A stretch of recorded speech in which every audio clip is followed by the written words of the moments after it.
Hey, good morning, everybody. It is Wednesday, April 29th. Absolutely crazy saying that out loud. One more day in April, and then it's on to May. Good night. Um, this day in history, 2004, the World War II monument opens in Washington, D.C., and I had never been to Washington, D.C. until a couple of years ago, and it was really cool seeing all of these monuments and things that you would see in the textbook in history, seeing it firsthand. If you have not been back there, I would highly recommend a trip to Washington, D.C. to check out our nation's history, all the things that are out there. Really cool. Let's see. On our calendar today, it's pretty quiet. Hey, sorry, junior high boys volleyball yesterday against Franklin. You gave it your best. It did not happen. It looked like you were having fun with former classmates that had made the move, but sorry you didn't get the win. But I did like the effort that you guys were putting out there and just having fun and loving the game. So looking forward to seeing what happens next for you. Have not looked at the calendar to see when your next game is, but I'm sure you'll tell me. Anyways, let's see. What is the word for today on April 29th? 2 Corinthians 13:4. Though he was crucified in weakness, yet he lives by the power of God. And this is titled The Intersection of Love, the Cross. Can you turn any direction without seeing one? Perched atop a chapel, carved into a graveyard headstone, engraved in a ring, or suspended on a chain. The cross is the universal symbol of Christianity.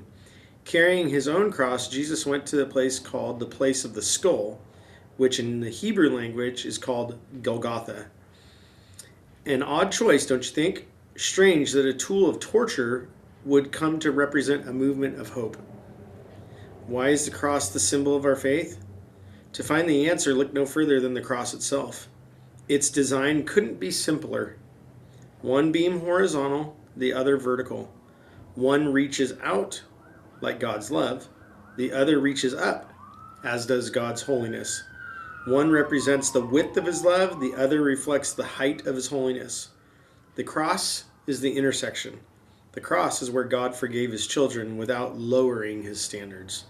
Your parting shot? What could be wider than God's wonderful love? What could be higher than his holiness? When you look at the cross, remember the horror of Jesus' crucifixion, but also remember why he endured it and how his end was only the beginning. And the church that I was at on Sunday talked about the crucifixion and how mangled Jesus' body was, almost to the point where you couldn't recognize him as a human being. And when you think of that,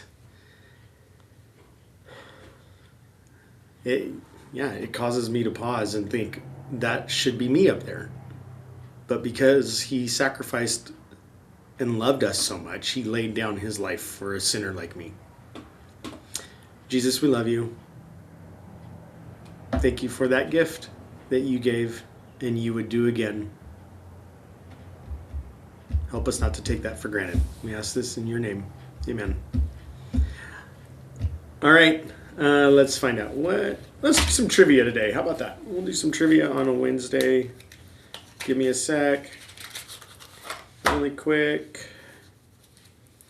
That's the answer sign. Here's the question sign.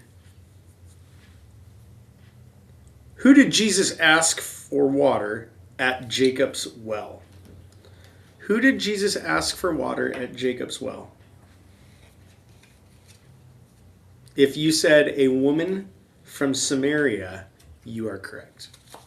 It's a great day to be in Lion. Go Lions. Have a good day, everybody.